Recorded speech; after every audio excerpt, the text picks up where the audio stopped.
किसी सपने जैसी थी। वहाँ के लोग, खासकर बच्चे, हंसते, खेलते, नाचते और हर दिन को जश्न की तरह जीते थे। मासूमियत से भरी इनकी दुनिया में न दुहक था न डर। लेकिन ये खुशियाँ ज्यादा दिन तक टिकने वाली नहीं थी, क्योंकि उनकी जिंदगी में आने वाला था एक ऐसा साया जो सब कुछ बदल कर रख देगा। उस साये का नाम था कालू किडनैपर। कालू कोई आम आदमी नहीं था। वो एक बेरहम इंसान था जो छोटे बच्चों को अगवा कर उन्हें दूर किसी अनजान जगह भेज देता था, जहाँ से वो कभी लौट कर नहीं आते। हर गाँव, हर गली में उसका खौफ था। और अब उसकी नजर पड़ी थी उस गांव पर जहां रहता था राय स्टार और उसका परिवार। राय स्टार का एक छोटा बेटा था, चिंटू, जिसे वो अपनी जान से भी ज्यादा चाहता था। एक शाम का वक्त था। चिंटू अपने दोस्तों के साथ बाहर खेल रहा था। तभी राय स्टार दरवाजे पर आया और पुकारा, बेटा चिंटू, चलो अंदर आ जाओ, बहुत रात हो गई है। चिंटू बोला, पापा बस थोड़ी देर और खेलने दो ना। राय स्टार ने थोड़ा सख्ती से कहा, नहीं बेटा, आज नहीं। सुना है गाँव में बच्चे गायब हो रहे हैं, अब अंदर चलो। चिंटू थोड़ा उदास मन से घर चला गया। पर अगले दिन कुछ ऐसा हुआ जिसने राय स्टार की जिंदगी बदल दी। चिंटू स्कूल गया, लेकिन जब दोपहर बीत गई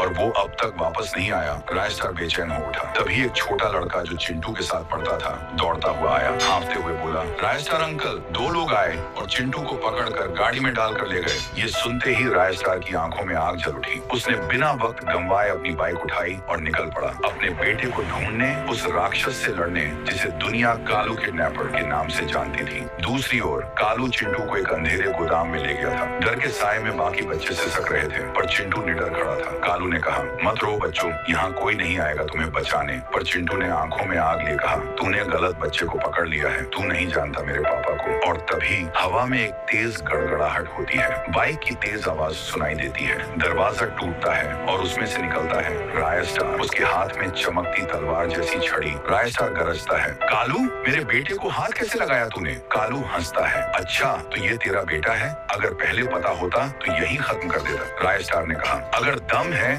तो मुझसे लड़, बच्चों पर हाथ डालना बहादुरी नहीं। और फिर शुरू होती है एक भयंकर जंग। चारों ओर धुएं का गुफार छा गया, जमीन कांप रही थी। कई मिनटों तक चलती इस भीषण लड़ाई के बाद जब धुंध छंटती है, कालू जमीन पर गिरा पड़ा था। राय राजा की तरह सिंहासन